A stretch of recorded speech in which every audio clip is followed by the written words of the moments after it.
point ani khata haijage point amana aikoi hingliba aikoi iji notion hana ti laira ba aikoi manipur macha sinna karigi nasina haiboi ani ahumji karigi chapa yadabra asi aikoi lam natra adu de karigi government kari protection bi de aikoi midai iji no khata nate ai mau de ni ai mau da chapa kanda si kaithema bi de gi angan sina muslim bisina karaga nangi adi de kar mutho hai aibu karigi lo to da ba ina haibu si ai lamnina ai lambinina aina hekram aduna ai khoi lambi si karigi huchi paba sahi ani sura ai khoi ichi no mite ichi no si huchi paba karigi chapa ngana bra government kari action lo to bra karigi kate mandida army laina makoi bu panta la karigi ani dikar check to bra makoi mathora army na karigi makoi bu permission pi ne adudi ai khoi public bu sum protection pi na makoi kuki si mu protection pi raga ai khoi public bu di phawai bra adu yagi de madu aduna ai khoi ai request something ai masi India government na masi Manipur government na hajana heraga thuna handofro ai di isasin isusin da khoi mete machasin maudal ri tangduna le makoi Dimapur chalaga tige kala infanda mo halai de karigi maudal japang na bra ai isasin so karigi Dimapur chalaga amu aeroplane na chan bra ne ai kilam ini nasi changa de ko si ai khoi wasal loraga nasi ai khoi mitin tori masi yam phare ai khoi handok sai si ahan bara ani subara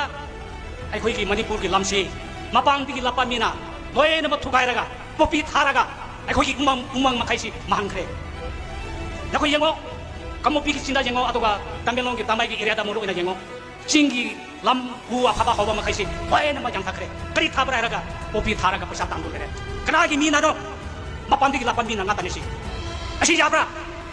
adu dia khoi ki resolution lo se government da government Manipur government na tra India da government da heraga singi lam makai si kana na so uman yon thapa yaro popi thaba yaro ina haise aduga